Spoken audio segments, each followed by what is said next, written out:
अस्सलाम वालेकुम नाजरीन, आप देख रहे हैं साहिबान न्यूज़।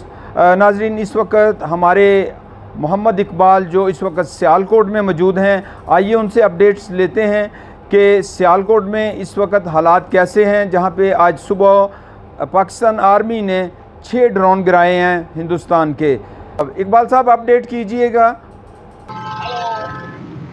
नाजरीन, जैसा कि आप देख रहे हैं कि सियालकोट में मामूलात ज़िंदगी रवां दवां हैं, किसी खौफ किसी डर के बगैर आम रूटीन के दिनों की तरह इस हालात में भी, जंगी हालात में भी आवाम का जो ये वलवला है, जोश है और ये जो नॉर्मल तरीके से वो अपने मामलात सरअंजाम दे रहे हैं, इसकी सिर्फ़ एक ही वजह है और वो है हमारे बहादुर नौजवान पाक अफवाज का कारनामा, कि जिसकी वजह से इस वक्त इतना कौम का मोराल बुलंद है कि वो किसी भी किस्म का डर और खौफ महसूस ना करते हुए अपने तमाम डेली के जो मामलात हैं रोज़मर्रा के, उनको सरअंजाम देने के लिए बाज़ारों में, कारोबारी मराकज़ में, ऑफ़िस में मौजूद हैं।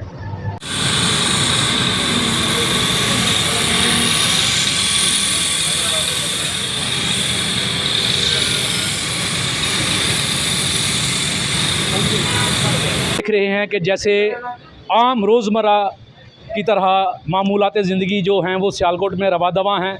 लोग अपनी मज़दूरियाँ भी कर रहे हैं, अपनी नौकरियाँ भी कर रहे हैं और ख़रीदो फ़रोख्त भी कर रहे हैं।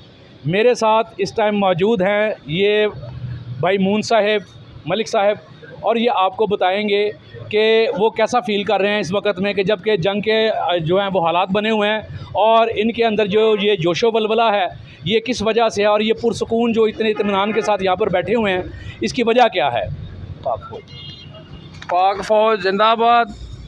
पाक फ़ौज की वजह से इधर बैठे हुए हैं। अल्लाह ताला पाक फ़ौज को अपनी सुमान में रखे और पाकिस्तान जिंदाबाद, पाक फ़ौज पाइंदाबाद।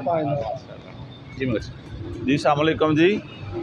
यहाँ सियालकोट में ज़िंदगी रवां दवां है, कारोबार चल रहे हैं, हर बंदा अपने अपने काम कर रहा है। यहाँ ना तो कोई परेशानी वाली फ़ज़ा है और ना ही कोई और किसी किस्म के शक शुबे वाली फ़ज़ा है। ये सारा कुछ जो है ये पाक फ़ौज की बदौलत है और मेरे अल्लाह की करम नवाजी से हम सारे मामलात हुस्लूबी से अंजाम दे रहे हैं।